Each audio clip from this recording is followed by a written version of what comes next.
This is all my fault. I never should have pushed us into therapy.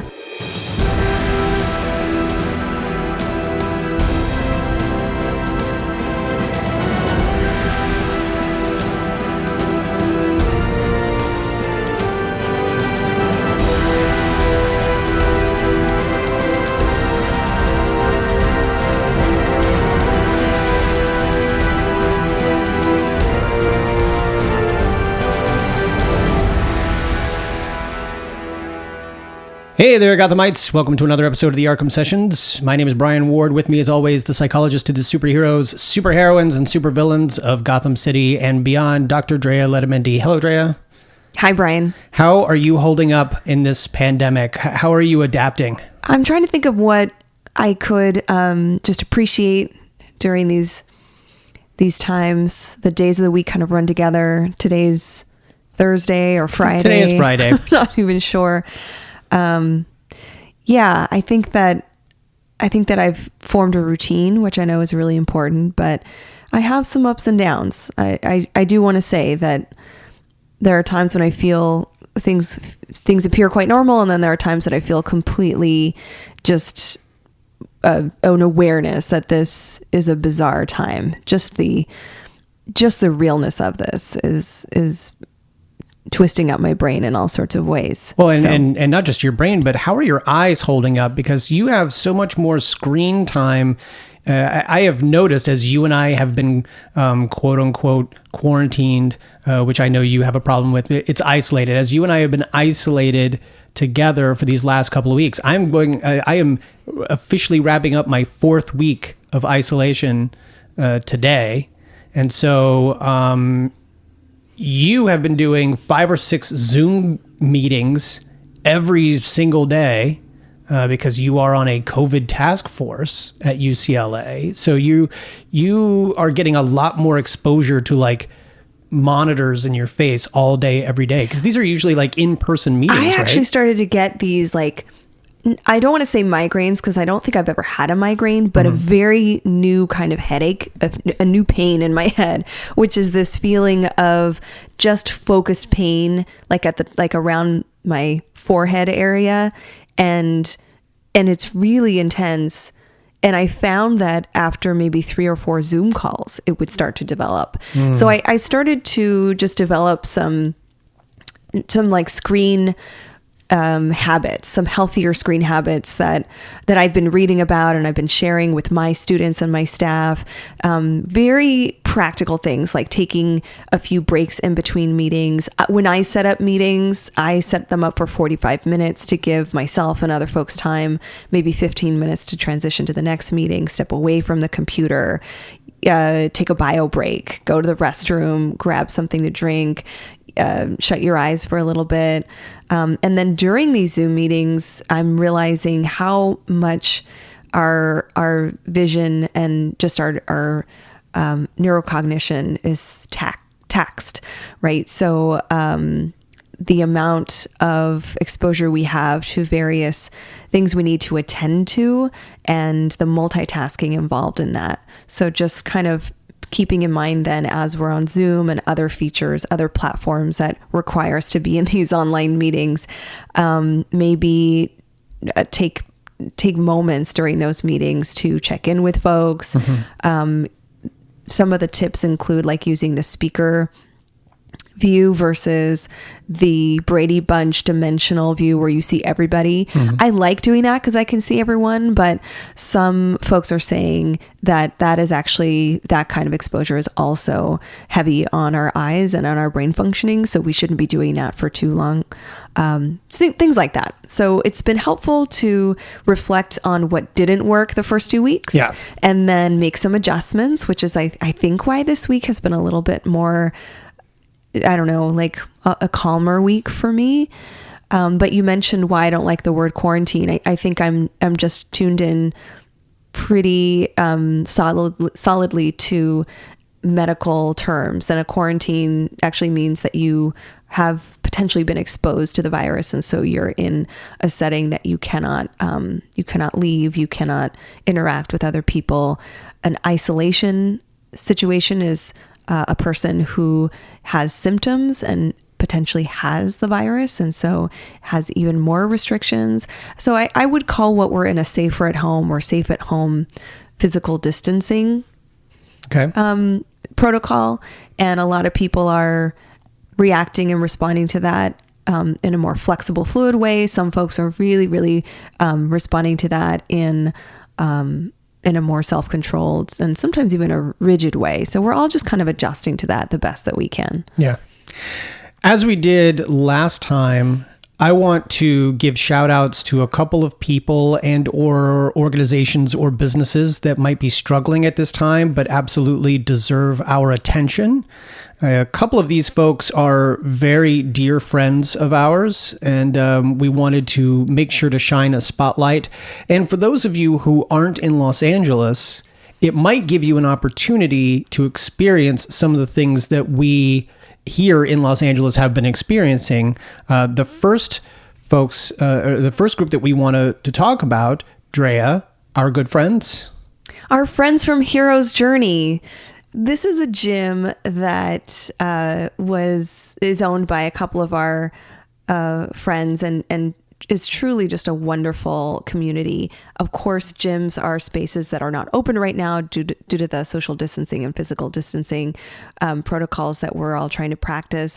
So they've set up a Patreon, and it's actually pretty affordable, and it offers a lot of different opportunities and offerings for folks. It is at patreon.com, Heroes Journey Fitness. And for only $5 a month, you can actually get access to up to 4 workouts for the month, several articles, some video content, a lot of cool stuff. But I do want to mention that Hero's Journey has been a community that I've been connected to pretty fiercely, because it's not just about working out and getting fit.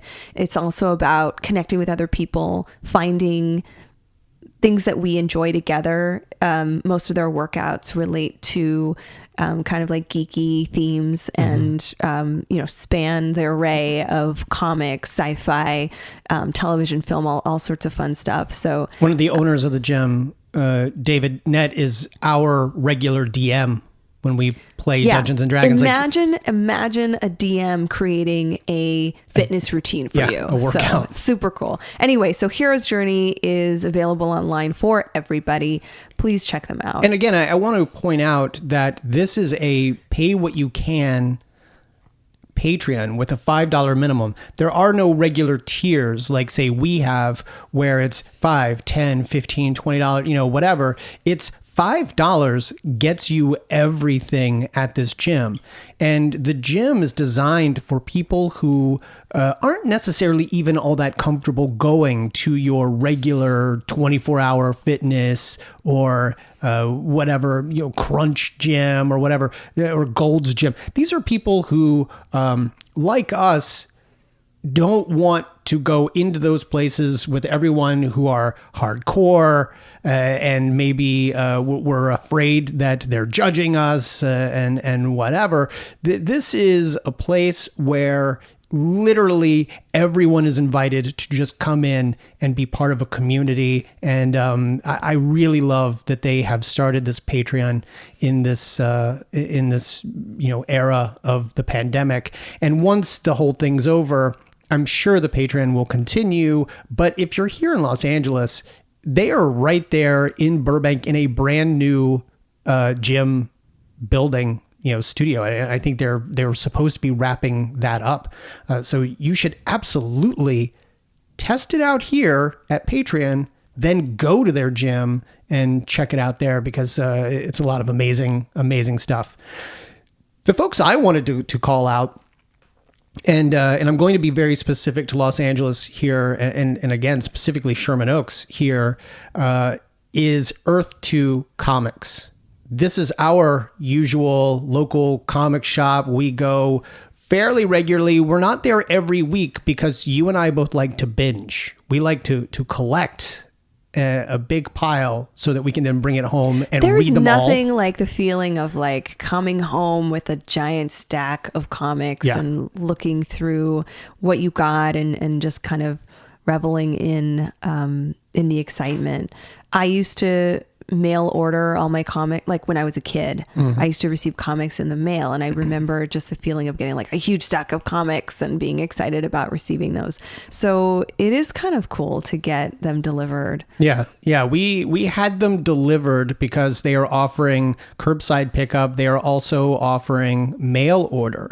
And, as much as we love Carr and the guys and girls over at Earth 2 Comics, I want to take this opportunity to just shout out your local comic shop. Go see what they're doing, because we all know that the local comic shops are struggling anyway. This pandemic is just making things worse. And the fact that Diamond recently announced that they're not taking in any new physical copies of comic books and distributing them the way that they normally would. This is where comic shops get their comics. So until there is a bigger, better way of distributing from these publishers, these comic shops are going to be hurting for a little bit. Take the opportunity to find out what your local comic shop is doing. Perhaps it's a curbside service. Perhaps it's mail order. Take advantage of that and give them the same money you normally would be, but make sure you're doing it during this pandemic so that they don't struggle even further. That's it for us so far. Next time, I'm sure we'll have some other groups that we want to call out. Until then, I want to start talking about episode 9 of Doom Patrol, Jane Patrol. Andrea, just like Therapy Patrol, I imagine Jane Patrol was pretty high on your list of episodes for this series. I took copious notes. I'm sure you looked over and I was just scrambling to get all my thoughts onto paper. Yeah. Before we jump into the details, I thought it was a very well produced episode, just incredibly written. Not that the others weren't written well or the acting wasn't well. I just appreciated the way in which a lot of these different mental health components were displayed and how it manifested. Very creative, like very artistic and extremely outside the box when it comes to these characters and when it comes to this narrative, which we'll get into. But I just wanted to say, if folks haven't seen this episode, Jane Patrol, it is really worth it. It's worth your time. Yeah, especially given that you and I have discussed on several occasions the idea of dissociative identity disorder, and realizing that this would not in any way be an example of that, because they are all very much interacting together. As you have said, they wouldn't in a quote unquote real life scenario. I mean, just like every episode of Doom Patrol, nothing here is really literal. It's all manifesting in this artistic and in these dimensions that are not even explained to us. And I think this is the first episode that I actually sat back and told myself, like, stop trying to explain these interdimensional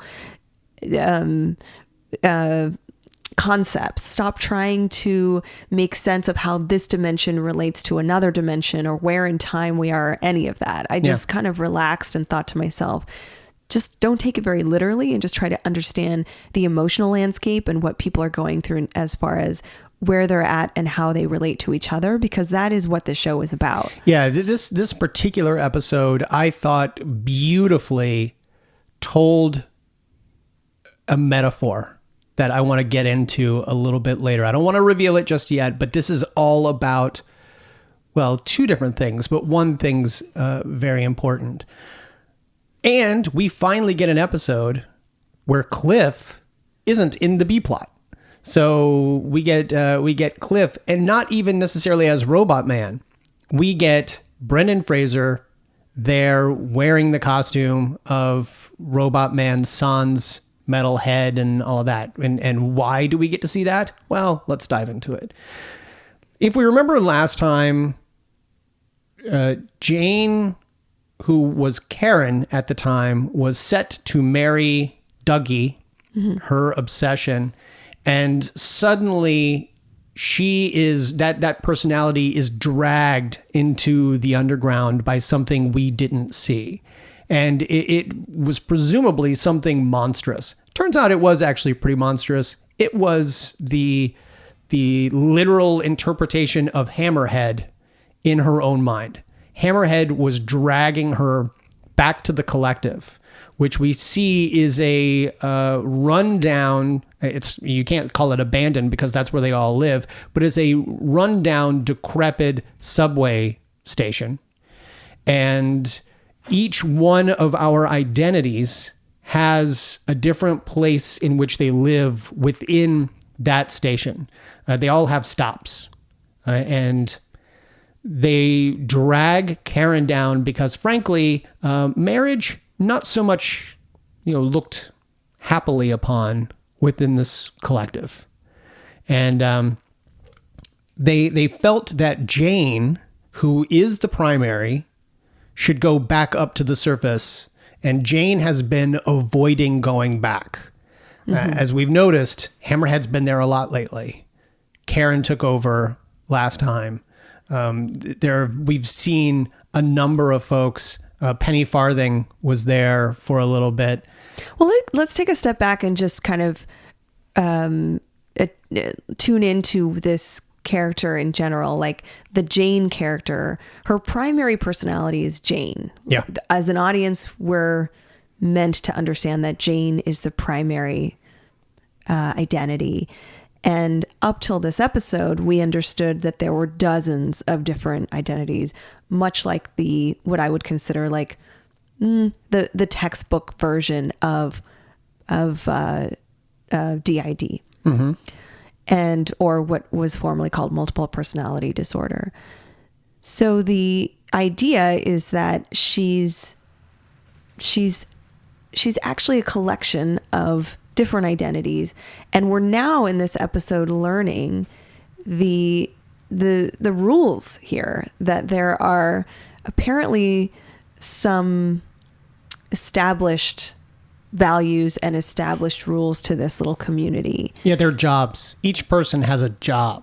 And apparently they should there seems to be an agreement that there should always be a person at the surface. In other words, there should be a present identity. I guess the only time that's not happening is when she's sleeping. Well, and we see what happens when there isn't a present identity. Her brain continues to function. In fact, Vic says that her brain function is off the charts. So it's not like she is in a coma or she's not brain dead, but she is very much in a comatose state. She has no...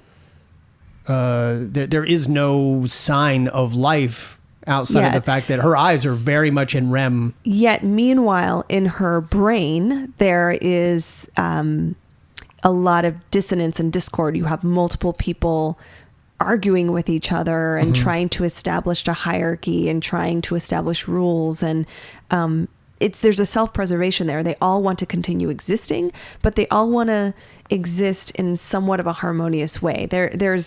There's conflict among them, but there doesn't seem to be an insistence there doesn't seem to be this insistence that all of them want to be primary or on the surface. It's almost like some of them are fine just being, living in the underground. We also, though, learned that there is a way for them to be essentially terminated.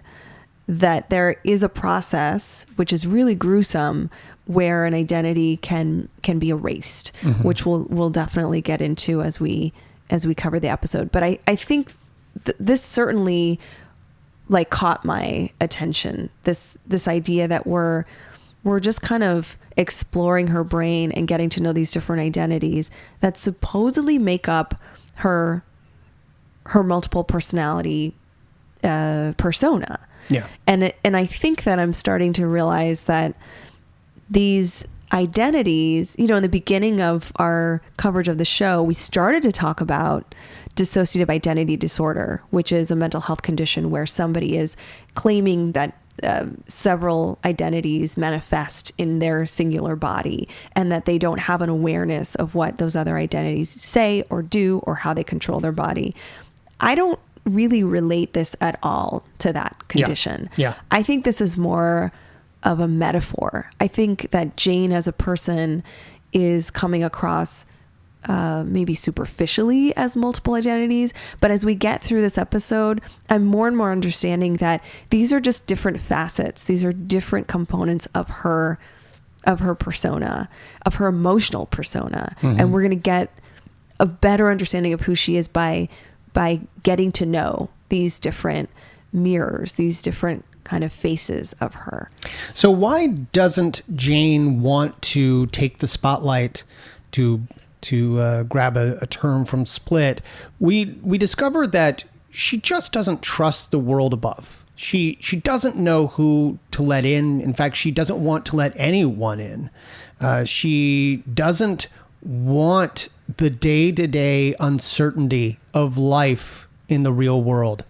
She does not necessarily like or appreciate those who are around her. She has learned that the man that she was basically allowing in to her world a little bit, that being the chief, Niles, she realized that he may have been getting ready to betray her by giving her over to the original Doom Patrol's manner, where she would be led to believe that everything was fine and dandy. Meanwhile, we now know that all of that was an illusion, and she feels betrayed by that and by that system. So she just doesn't want to be here anymore. She would rather stay in the underground with the rest of them and let someone else take the job. Well, this is why I think this is more metaphorical of other mental health experiences. What you just described, I mean, it's almost uncanny. What you just described is kind of what we're all experiencing to some degree now. Outside of these doors, the world is threatening. Other people are threatening. We can't really control. There's a level of uncertainty, a level of mistrust, a level of an almost kind of like visceral knowledge that other people could harm us. Now, with a virus, that's a little bit of a different experience, in that certainly not knowing who has it, not knowing whether we have it, not knowing whether we're asymptomatic, all of that, I just have to name it, creates a lot of stress. Yeah. Jane's isolation is an emotional one. Going into the underground and saying, I don't want to be on the surface. I don't want the possibility of exposing myself to pain and emotional turmoil. And the fact that her main avoidance is other people. I guess her main avoidance is how others relate to her. And the main fear is that other people will reject her. Yeah. And her reaction to that is nothing but understandable. So before somebody can hurt me or reject me, I'm going to kind of withdraw into this darkness. Yeah. And that darkness in this world is a physical underground dimension. But the darkness emotionally for a lot of us is social and emotional withdrawal. So being, isolating ourselves from others, not being available or present emotionally to others, finding ways to create barriers and numbness around ourselves so that others don't have the opportunity to see our vulnerabilities. That's probably one of the most relatable aspects. Jane actually becomes, despite all her strange quirks, she's like probably one of the most relatable characters once we realize what it is she's doing. Yeah. And now we get to the metaphor that I thought was one of the most strongly presented in this episode, which is her lack of desire to let anyone in. And we see that played out when the gang don't know what to do, and the negative energy inside Larry comes out, places one hand inside Cliff's metal head onto his brain, and his other hand into Jane's brain, and acts as a conduit, allowing Cliff to go into her mind.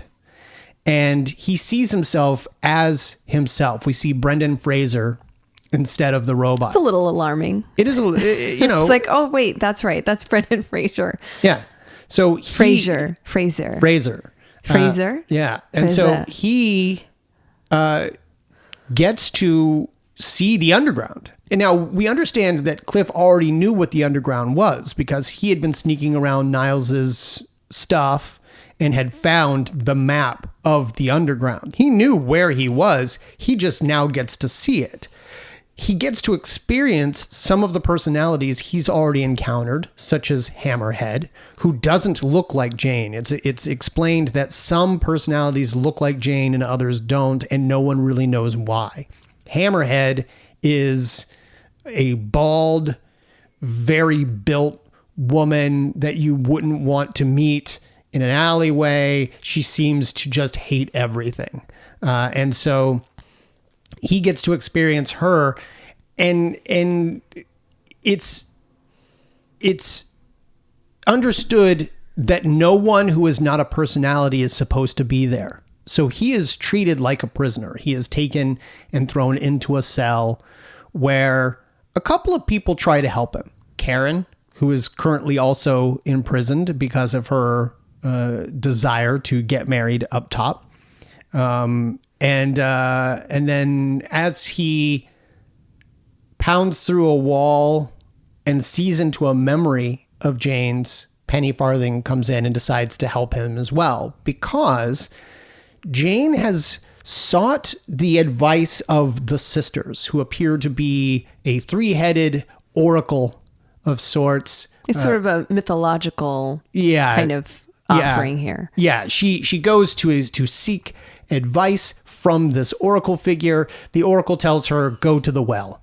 And the well has not been a good thing in the past for other people who have decided to go. And we learn that Jane is not the original primary. The original primary was a character named Miranda.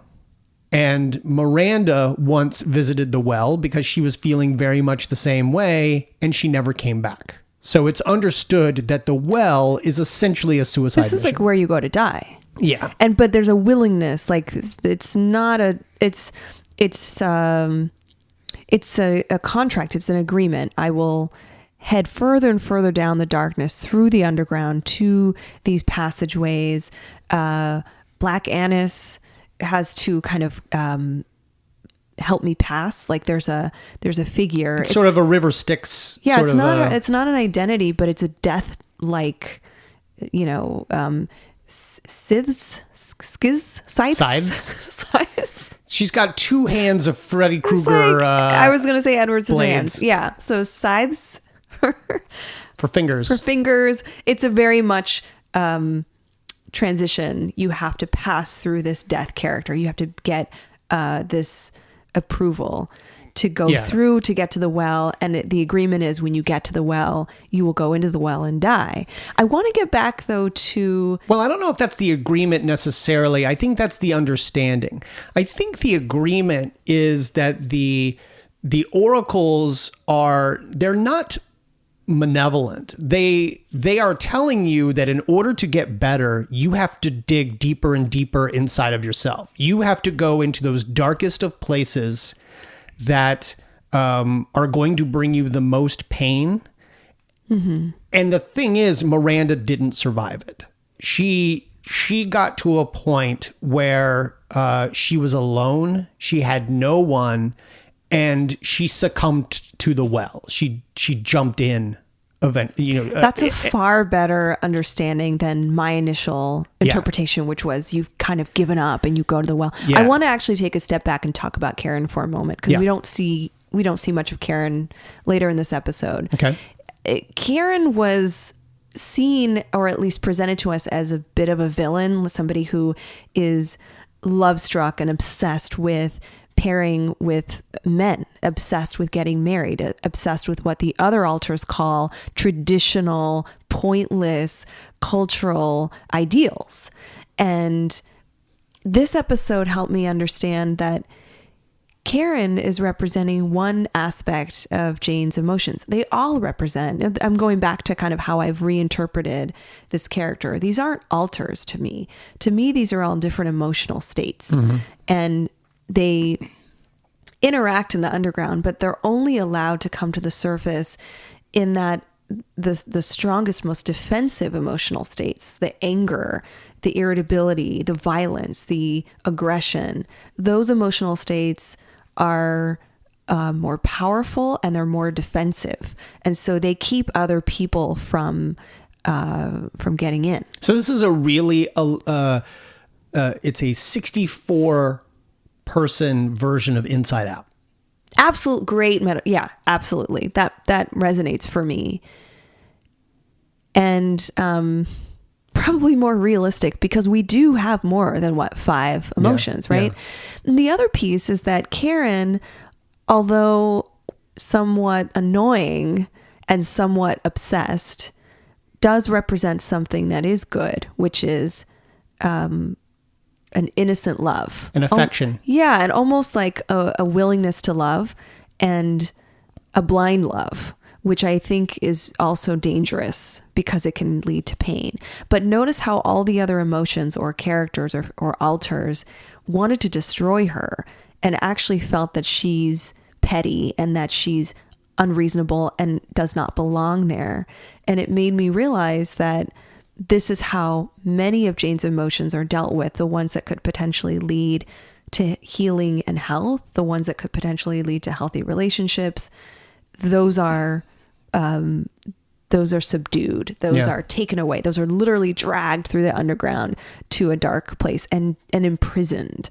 And I kind of like that. With this huge metaphor we're playing with right now, that's kind of an interesting concept that she has the ability to connect and to relate and to feel love, but her version of love is extreme and it needs to be locked in because it's not healthy.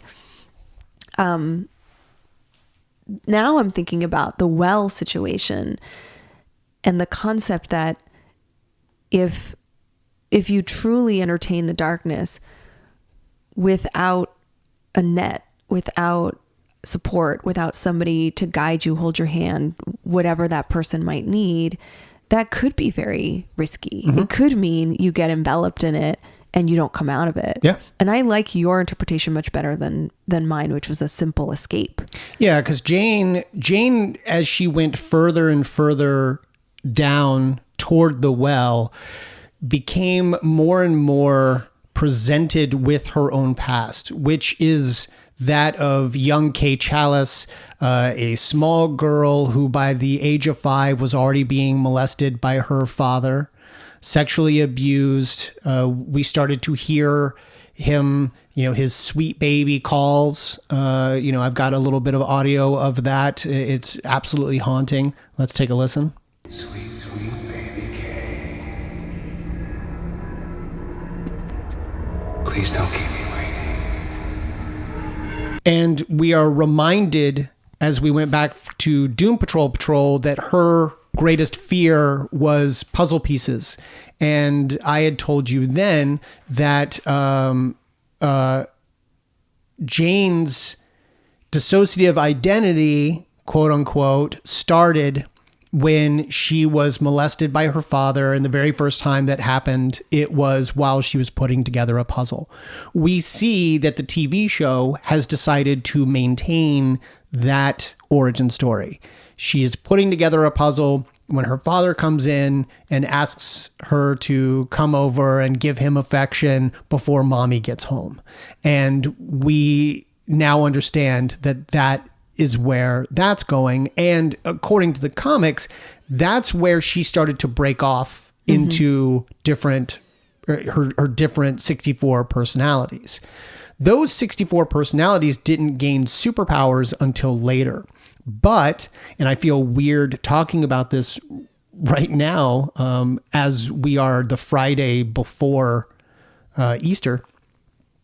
One of the most pivotal moments in Jane's life was as Miranda, she was... Jesus. No, but she was raped in a church on Easter Sunday. Oh, okay. So happy Easter, everyone. That's implied. Yeah, that's yes. implied several episodes back. Yes, when they visit the church and Hammerhead decides to go off on the priest.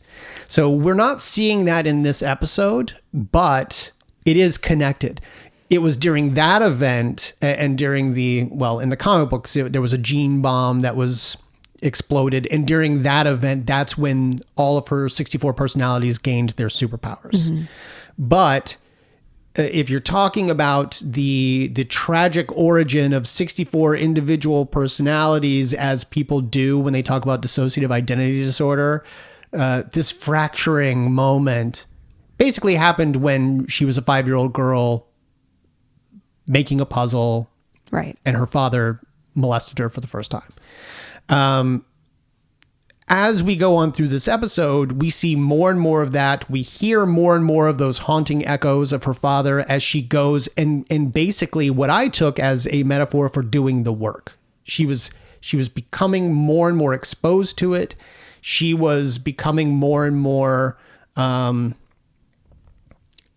she was just presented with it. She was addressing it.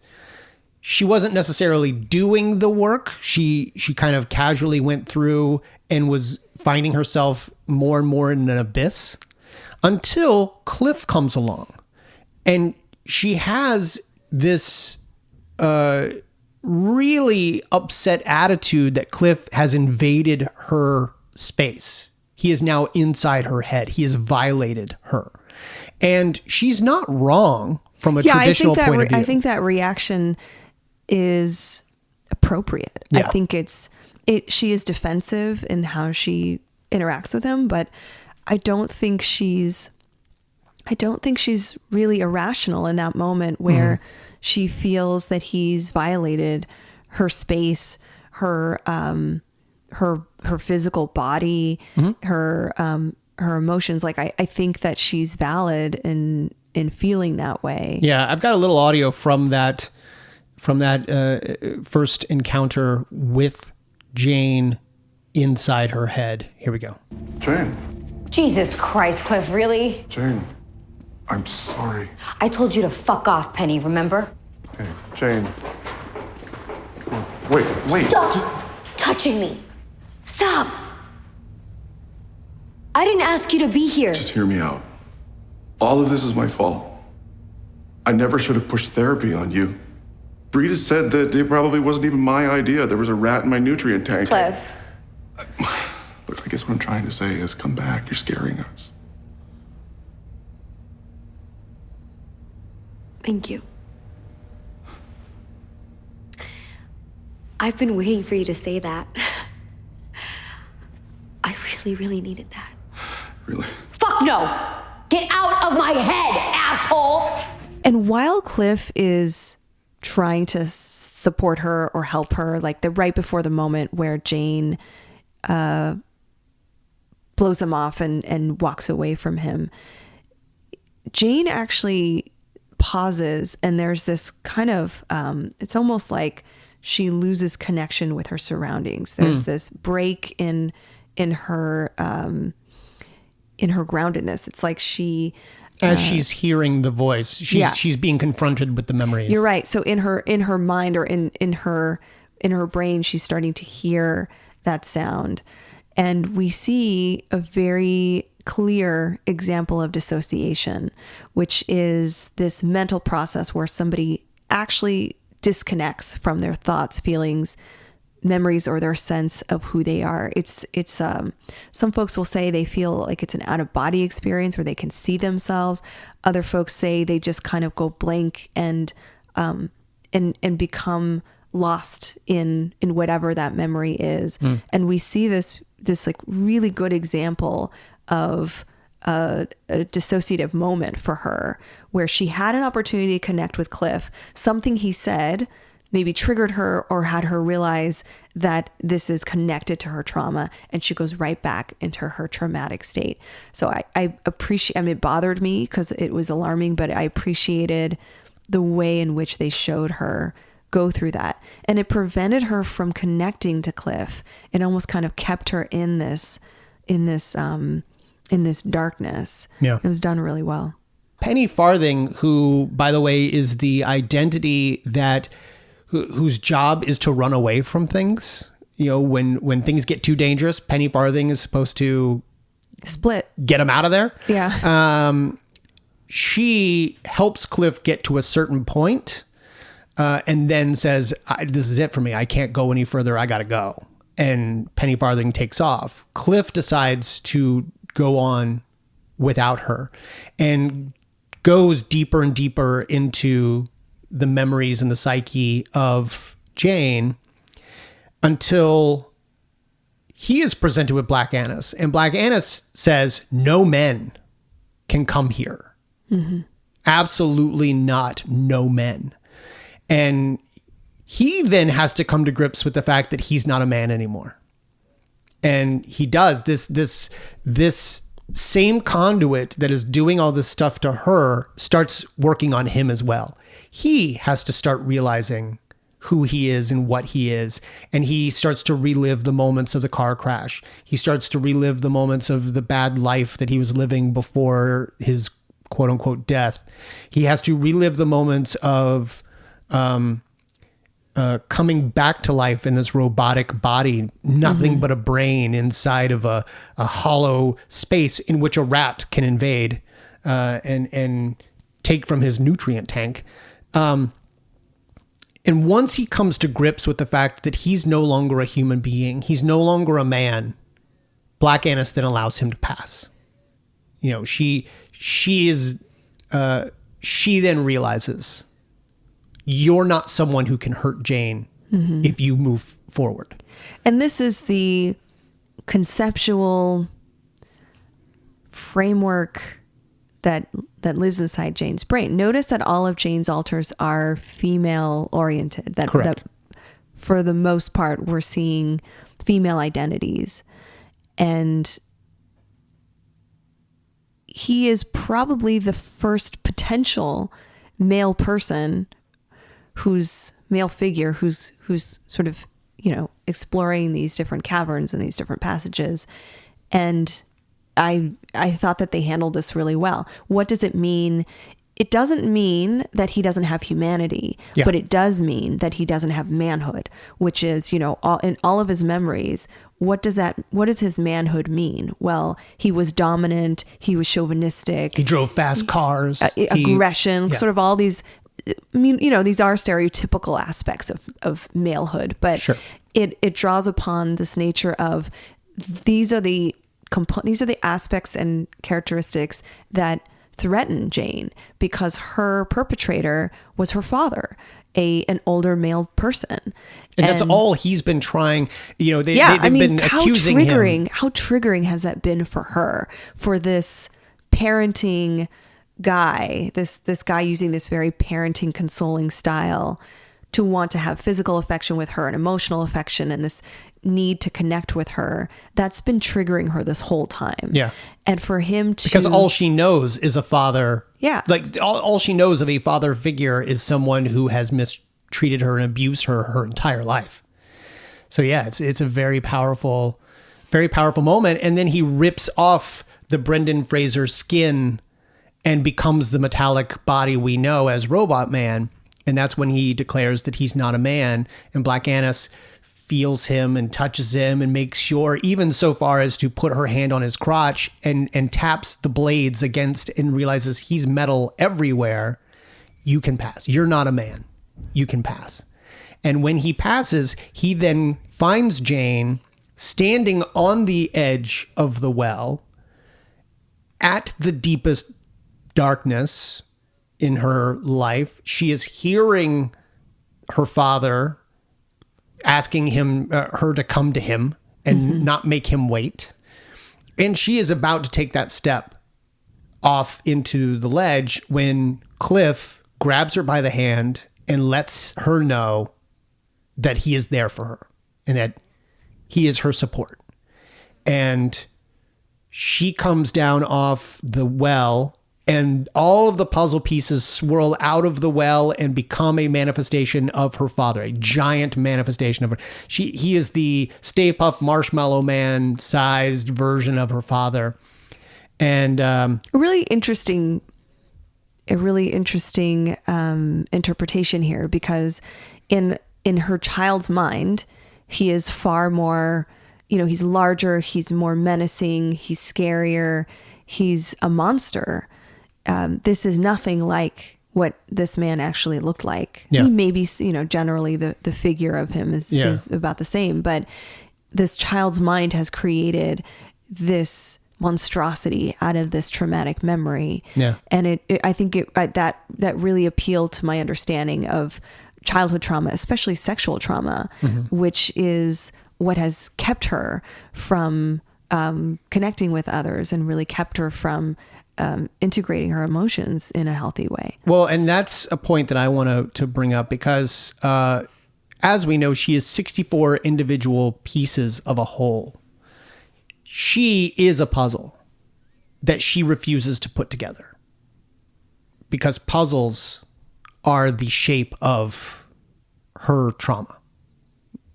She has 64 pieces that, if all put together, create this healthy, the quote unquote normal, which is, untrue, but, and none of them get along, because to get along means harmony, means putting them together, means interlocking those pieces and putting the puzzle together as a whole, which is the last thing she wants.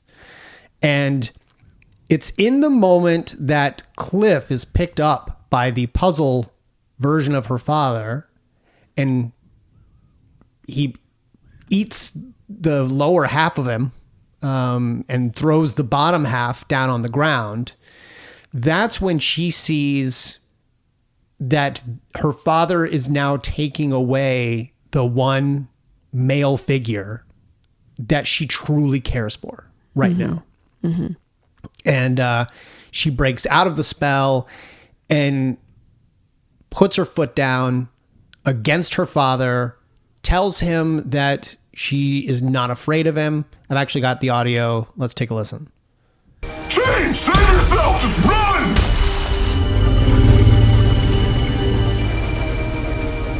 Oh, stop it! Not him! Stop it! Stop it! You destroy everything! I will not let you destroy him! I hate you!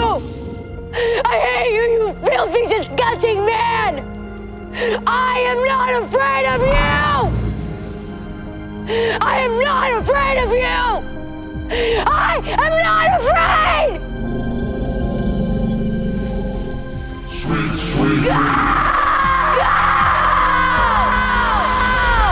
What I appreciated in this moment, and it's such a small thing, but I really liked it. The father fights back ever so slightly by doing the hurt, sweet baby, voice, as if it's exactly what the abusers do. Yeah. And she stops him and is like, no, this isn't happening. And the father disappears, is terminated from that point. And ostensibly she has conquered her worst memories. And I want to go back to what you said earlier, that she conquers her worst memories by doing two things.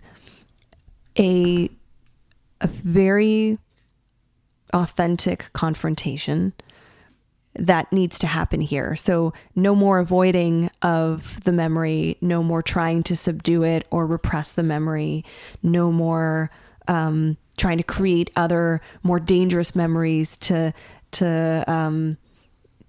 live in the forefront of her mind, which is kind of what she does with her violence and the way she interacts with Cliff.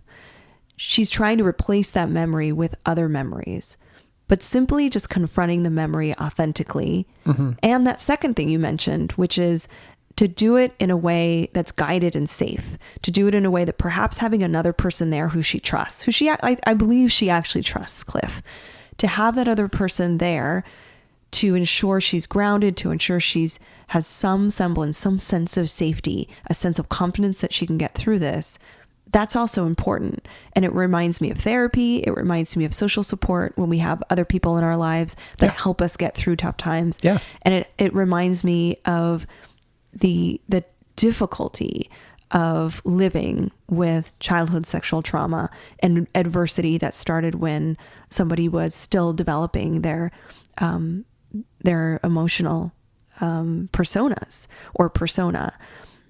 So this moment is incredibly powerful, but I think really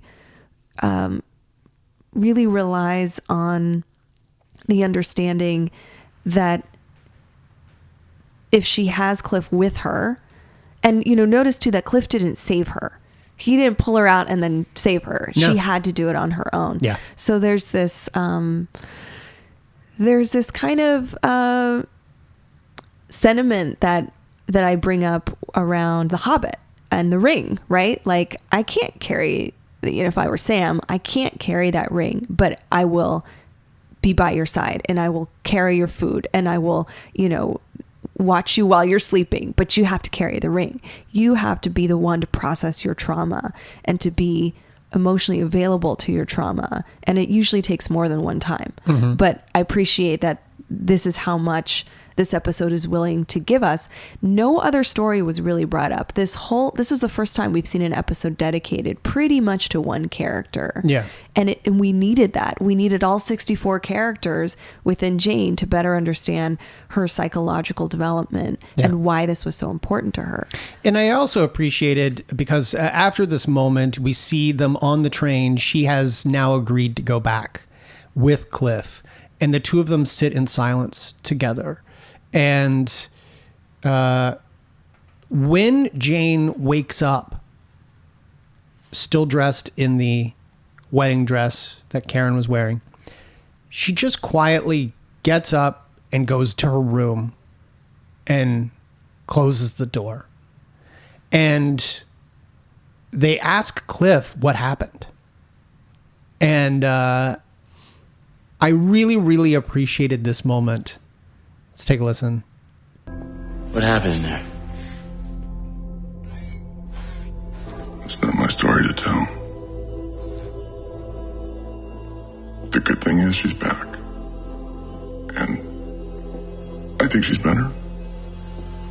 He's there. He knows. He has seen the underground himself. He now knows what is going on. He knows what he did. He knows what he didn't do. And he knows what she's been through. And like a therapist, like a good social support structure, it's not for him to go talk about with other people. Certainly with her not in the room. So I really, really liked that. Now, it ends on that classic horror trope moment, but I think it's important. She closes her eyes and starts to smile, and she hears her father whisper again, and she opens her eyes, which to me I took as it's not gone. It will never be gone, but she will be able to work through it going forward. Well, the purpose of the hard work, and this is often hard to realize and really hard to accept. The purpose of the hard work is to kind of coexist with the trauma, not to be defined by the trauma, not to create identities based on the trauma, not to look for the trauma in other people or re-traumatize ourselves, but to coexist and understand almost from an amazing practical perspective. This horrible thing happened, but it does not define me, but it will not go away. And I think that's one of the hardest things when you do trauma work and trauma therapy is that explanation and the understanding. Some of the first few sessions are around the understanding. Our goal is not to make you absolutely erase and forget about the trauma. The goal is to change your relationship with the trauma. One thing I appreciate about this episode in particular is that as violent as this show can get, it did not explicitly show the sexual trauma. Yes. There is a scene that's a bit difficult to watch. Father comes home and Kay is probably 6 or 7 years old working on a puzzle. And that's when he asks her to get up and hug him. And that's very disturbing knowing what's to come, but there's no explicit showing of anything. Like the lot is implied. I'm not sure what kind of show would really give us those details, but I definitely appreciate that. I appreciate how they handled the sexual trauma on the show, and then similarly handled the explanation of why this has to be returned to. It gives importance to why healing is related to coming back to this trauma. Yeah. There was a scene when Penny had said something along the lines of these different memory jumping, like they're kind of shifting through different memories. Mm-hmm. And Cliff was like, why are some positive memories connected to negative memories? And I loved Penny's explanation that she simply said that dark memories happen to be connected to the cheerier ones because the mind works in weird ways. Like that's just how the mind works. And it's very true. This is what makes trauma work very difficult. And this is why I can understand Jane a lot more. Sometimes even positive experiences connected to positive people may lend itself. Maybe it's a visual cue. Maybe it's a scent. Maybe it's a word someone says. It's again that trigger or that subtlety in an interaction that can lead immediately to a reminder of a negative or traumatic memory. And so these memories, positive, negative, dark, light, do coexist together in almost an integrated way sometimes. And that's why people who have a history of trauma even avoid positive feelings. It's almost like in order to numb the negative, they have to numb broadly speaking. So they have to numb out all the feelings just in order to get a sense of groundedness and safety. Because if they allow positive feelings to be experienced in a visceral way, that could lend itself to the darker feelings. Which is why they numb Karen. Yeah. They beat her into submission and throw her in jail until she is calmed down. Exactly. So it sounds like this is an episode that you really, really appreciated.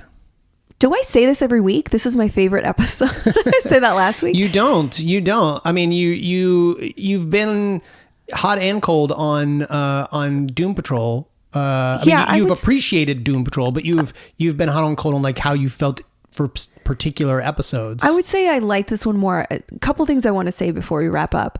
This is a hard episode to watch because of the journey that Jane takes and the realness of her trauma healing. It's not subtle. I think it's pretty direct about what is happening. Mm-hmm. What I like is that it moves us away from really blaming her. I think in the beginning of the show, we're put off by her. We feel about Jane how everyone else does. She's very cold. She's yelling at us. She's not approachable. She's doing to us what she does to them. And I just think this is genius because up till now, we've wanted to kind of like back away from her and she's not exactly our favorite person. And after this episode, I like her so much more. And I realize I have fallen into her defensive oppositional style. She did to me what she's doing to all these other folks, which is protecting herself. Mm-hmm. But I do like that it also raises the question that I like to ask about people who we immediately want to say, what is wrong with them? Like, I know a lot of us naturally, when we interact with somebody who makes us feel this way, we just react by saying, what the heck is wrong with this person? This is a reminder to take a step back and ask, how is this healthy for them? Somewhere along the way, this individual decided that this way of coping is the way that's going to be about self-preservation or about healing for them. And so my question converts not to what is wrong with this person, but what happened to them and how do they see this as coping? How is this style helping them cope through their hardships? I'm trying to wrap my brain around that. And that gets us a little bit closer to understanding why their interactions and behaviors and even their emotional expressions are ways that they feel help them to somehow manage or regulate themselves. Right. Something else that I appreciated about this was that the negative energy chose Cliff. It's not like Cliff volunteered to go. They didn't even know what the negative energy was doing when it came out of Larry. In fact, the only person who was doing anything around the comatose Jane at the time was Rita. And she really wasn't being all that helpful. She was trying to talk to her to see if she would respond to Rita's voice. But the negative energy knew who to send. Knew that Cliff would be the support that Jane needed, whether it was because Cliff and Jane already had this emotional connection to some degree, or whether it was knowing that Cliff would be the antithesis of the father that Jane knew. And I really, really liked that, because it seems like an obvious character to choose, except that no one, it's not like he went, I'll do it. The negative energy simply did it. And I really, really liked that. Mm-hmm. Cool. All right, so I want to take this opportunity to thank some of the patrons that made this week's episode possible. Again, if you want a shout out, all you have to do is donate $5 to our Patreon. That's patreon.com/Arkham Sessions.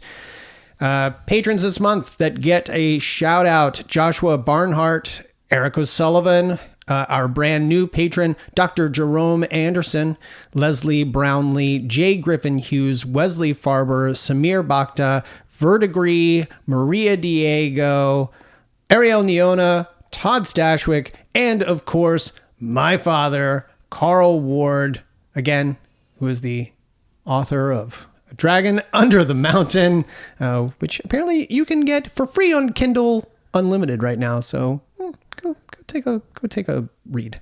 That's for you, Dad. Drea, where can folks find you online? I'm on Twitter at Arkham Asylum Doc and Instagram at Arkham Asylum Doc. You can find my website, drdreapsychology.com, where you can contact me, submit questions, connect. I want everyone to continue to stay safe and healthy out there, and let's meet up again soon.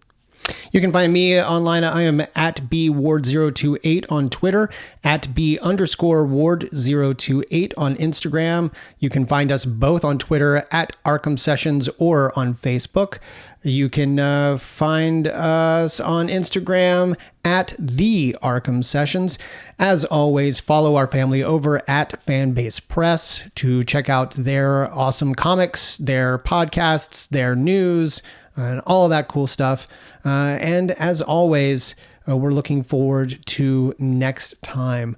If you are a patron, go and vote on what we are covering next. We are more than halfway through this season of Doom Patrol, so that means we're going to be covering something. It's going to be the Marvel Cinematic Universe, Steven Universe, or HBO's Watchmen. Make your voice heard, and you can do that for a measly $3 donation to our Patreon. Again, that's patreon.com/Arkham Sessions. Till next time, I'm Brian Ward. I'm Dr. Drea Letamendi. And together we are The Arkham Sessions.